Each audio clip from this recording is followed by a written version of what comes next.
pemerintah itu kan ada banyak, pemerintah pusat, provinsi, kabupaten, belum lagi petugas-petugasnya, dan juga jangan lupa masyarakatnya, pengusahanya. Saya kira kalau kita cermati di beberapa daerah ini kan juga ataupun juga di beberapa pusat-pusat jalan-jalan ya, yang dimana banyak toko, orang jualan, itu mereka masih banyak yang beroperasi dan juga mengikuti protokol kesehatan ya.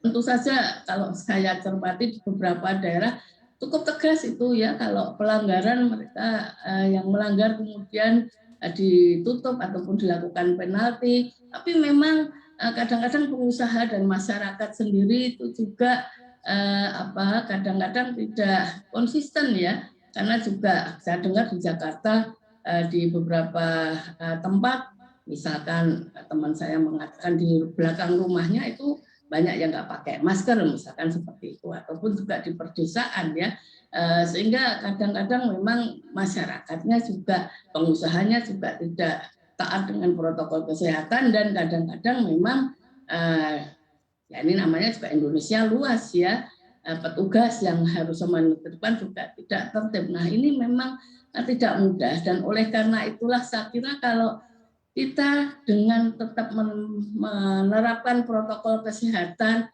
kemudian agar supaya ekonomi bergerak, paling tidak diberikan kelonggaran, ini yang sangat penting adalah selain otoritas di dalam menegakkan aturan-aturan yang ada, mengikuti protokol kesehatan dengan penalti, tapi juga masyarakat termasuk pengusahanya. Pengusahanya juga harus komitmen untuk menerapkan protokol kesehatan yang ada, termasuk masyarakat, agar supaya kita semuanya bisa mendapatkan manfaat ya, tidak kemudian hanya dampak multipliernya yang negatif, tapi benar-benar kita bisa mendapatkan manfaat karena bahwa bisnis ataupun juga toko ataupun juga warung itu bisa beroperasi, bekerja, dan ekonomi bergerak, meskipun tentu saja terjadi penurunan, tapi paling tidak berhenti, tidak kemudian kolaps, bahkan beberapa tutup. Nah ini memang tantangan yang perlu kita hadapi, dan saya kira kita semuanya perlu punya komitmen untuk melakukan itu, termasuk masyarakat. Kita juga ikut bersama-sama mengingatkan yang lainnya, karena kadang-kadang saya juga ketemu orang jalan-jalan tidak pakai masker gitu.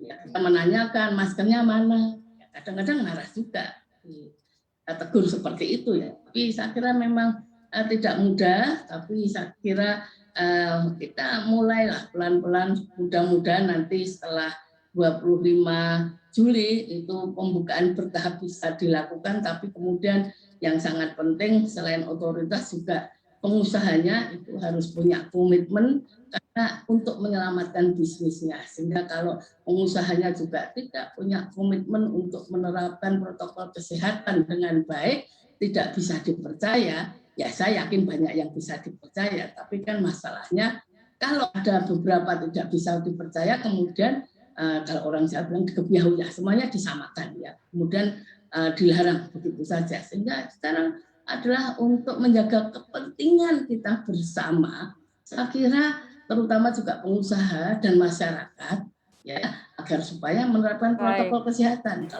Untuk informasi dan berita terkait, klik link di deskripsi dan jangan lupa install aplikasi CNBC Indonesia yang ada di App Store dan juga Play Store. Dan pastinya jangan lupa subscribe ya.